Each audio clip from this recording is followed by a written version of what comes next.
Hello, sopte ho. Dunia egat jiu video hi thimone neilo lon hi kiti le khabu. Jer sunga kuna hong kiji. U James ko ki chang le pu mang boy ho kip. Chang le pu mak ho kip. Manipul government in amat dan. Thusim hichi chu le khabu a kiji do hin. Hichi hi koi yo sin isim thelo ji wa hita he video a ong kisim tho ji he hichi themo na neilo le khabu hi pu mang boy ho ki men jer sunga am laya ni ji hin hichi ama sung kulatan sunga he koi macha ku kinam sunga abui piding anem talo dammo be se tampia to a hichi sung kul sunga themo na be hi la ka thi kha le pam langin a het theina ding tia le khabu pu James ko kin le kha people ani pe a hita chu aman pam langa gang pia nga Nazareth school nei pa apu pa mangcha ho ki le kha thot dinga ni ji do le kha chu dunia le khabu hung ki suwa hi chi hi 2023 kuma chu ki thien su a sumda pai ha asat ji a copy sang khat bo ani ki bol do ji a tu a hi ku yo sin athu chim hiat do thei lo ji wa hi chi video mang cha a hung ki sim jing hi chi bible chang hung ki ta do he hi le adi na chunga mihim akale lama he pi ding ki ti hi pakai jin pha asa alo thil jing hi kala bung thum changgu hi chi cho hi chiang le pu James ko ki hi now sen Elizabeth luning la ke thana le ki mat na chung changa alam lu hi la ni ki ngo a thimo na nei lu hi la iso piu song ko te khut nu ya kumizat bam khat ani ma chubana kumizat bam khat Manipur government song ko sajiwa a hi kum som sagi ke hena achung thu achaina hung kitana ahin khwadinga sungkul ani kitan sa cha hin chang ani chan a hiji thusim ga mudo pu mang boy ho kip hi a hi le ku kiten anglu ku kiwal sung iphu chabai de du ji wa hi chi hu na na ni to le sungkul ga tang kha hin amani akuna hi chi themo ne nei lo lon hi ki ti le khabu hi hung ki sim do hin aban kitna pu mang boy ho kip ong po do zowa themo na nei lo hi la Manipur government in an hen pu mak ho kip tu ni ge ya achung thu kitana jela hiti bumpa thu sim lang hi hal khat jaw tha hi phat ma sa video a sungkul ta ho dinga thu sina kinai to na sumda pai hin tu do ho amho min le ain tu za yang chu ve ki ti Matthew bung som ni langa chang som thum la gu me a sei dong ju ye chun ke ma song kul kan ta ngin na hon ni hung we ni hung ki thu pi we tin pa kai ye sun ani sei ni hi tu ni ni kha song kul ta chang le thu ki sei thei ta lo he cho he will know ai ha le ki thu pin ho hi e ho dinga pa kai u pa the nu dinga na e to na yong cho hi chiang le abana hi chi songkul tang ho dinga sumda pa hin to do mi som das ko ho min cho hi bani chan ya bite jkt no laban hau ki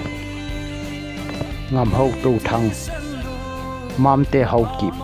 thiên gin hau ki united hul mi export import boy kim khong sai Giang hậu kịp nieng boy gui te 6 million dongal sei tin pau kịp gan sei khung am lung dim atong khong sai lam go wifi nap do hing boy hậu kịp thang min lal kịp gan ke kịp yan wa chim lo Gabriel khong sai gin sing sit amho chung josia kipathu sei wen hi video masa pu James ko ki to ka ki hun han chi za tawin hichi lungsi ta hin kenei lo le sungkul sunga mo chu agent alhasit na du yang ki sei do nom lo chuyang le izo thei chana asu pi ho ko ma he azat le nam mi ko ma he I tau tai lo chu ball bedding jong am pon hi chong le pam langa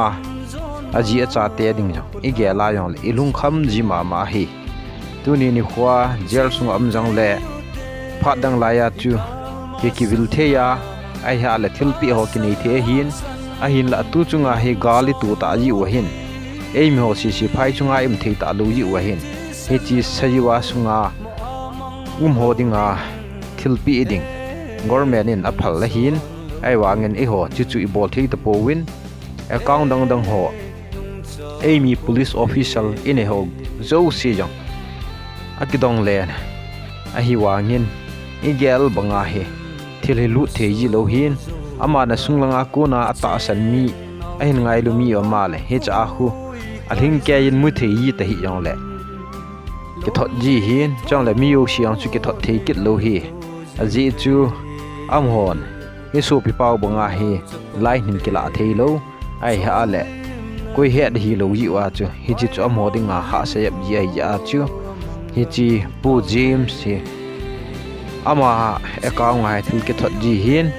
chuyang le tu ni ge ya kin kani thot ho si ai le hin ama dinga bu ki thon hi aji chu adang ho hi ni khat la hung do tho di hi ama wa hi life imprisonment kitan humai tan chuyang le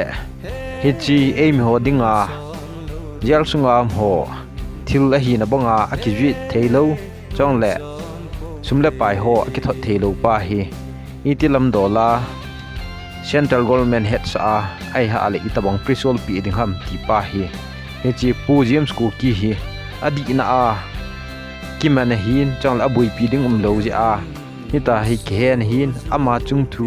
e bui pi masang wa jang hi he chi sung kula ho dinga he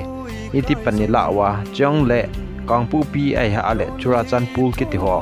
lam ka ki ti ho ku na he e hon dang sung kul ta ho sumga thot na the account hi iti ki honwa chang le jail police on su boy pi lo hi la aki piza da thung thei dam ti pa yong hi tu ni khu hin gyalu ti e bol do theina ding win pathin ko ma thum tunin tau pumin hin khu mong te ti pa hi pan pina kan thum be kin hi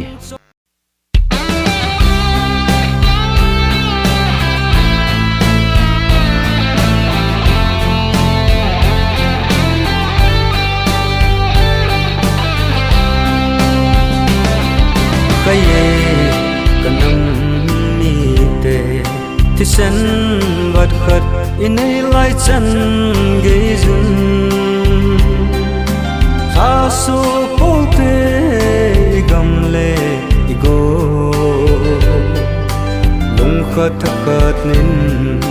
pang khom leo hen koi ham zo na khul hang hin sam ding thấy u tê igal ma sanga pasal hang san inung chon lo di iti san lu mo amang lo ding he nung chon lo ding he nung chon po te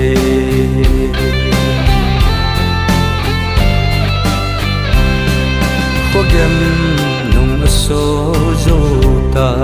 ichen nau thing long gam khui kai jin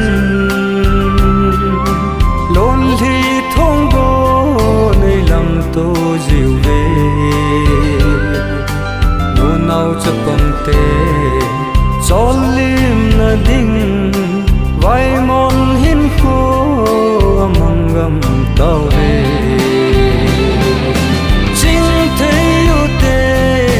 igal ma sanga pasal hang san inung cho